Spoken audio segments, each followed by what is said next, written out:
ঘন ঘন বিপদের মধ্যে আপনি পড়ে যাবেন যদি 3 জায়গায় বিসমিল্লাহ পড়তে আপনি ভুলে যান।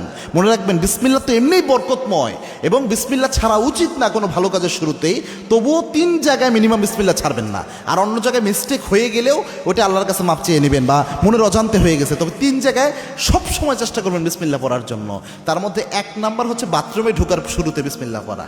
বলতে পারেন হুজুর এটা আবার কোন হাদিসের কথা বললেন, বাথরুমে ঢোকার আগে আবার বিসমিল্লাহ কেমনে পড়ে? হ্যাঁ, চমৎকার একটা হাদিস শুনেন।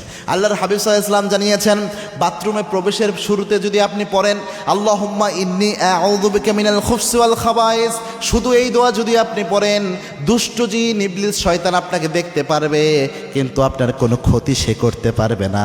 আর আপনি যদি পড়তে পারেন এইভাবে বিসমিল্লাহি আল্লাহুম্মা ইন্নী আউযু বিকা মিনাল খুবসি ওয়াল খাবায়েস, বিসমিল্লাহ আগে যদি যোগ করতে পারেন, আল্লাহর হাবিব জানিয়েছেন দুষ্ট জিন আপনাকে দেখতেই পারবে না, ক্ষতিতে করবে অনেক দূরের কথা।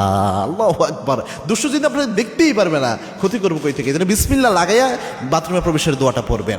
2 নাম্বার হচ্ছে আপনি অবশ্যই যে কাজটা করবেন সেটা হচ্ছে আপনি ঘর থেকে যখন বের হয়ে যাচ্ছেন এই সময় বিসমিল্লাহর সহিত ওই দোয়াটা পড়বেন। এটা খুব গুরুত্বপূর্ণ একটা বিষয়। আল্লাহর হাবিব সাল্লাল্লাহু আলাইহি ওয়াসাল্লাম এই জিনিসটা সচরাচর মিস করতেন না, এবং কি আল্লাহর হাবিব সাল্লাল্লাহু আলাইহি ওয়াসাল্লাম বিসমিল্লাহর সাথে বের হতেন। বিসমিল্লাহি তাওয়াক্কালতু আলাল্লাহ ওয়ালা হাওলা ওয়ালা কুওয়াতা ইল্লা বিল্লাহ, এটা পরে আল্লাহর হাবিব সাল্লাল্লাহু আলাইহি ওয়াসাল্লাম বের হতেন।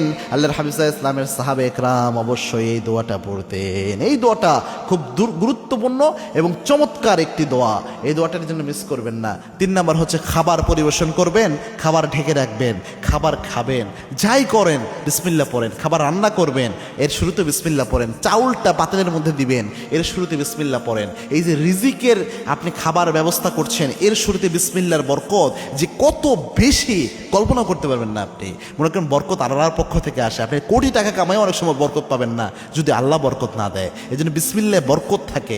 এজন্যে সব জায়গায় মিস করলে এই জায়গাগুলো কখনো মিস করার চেষ্টা করিয়েন না।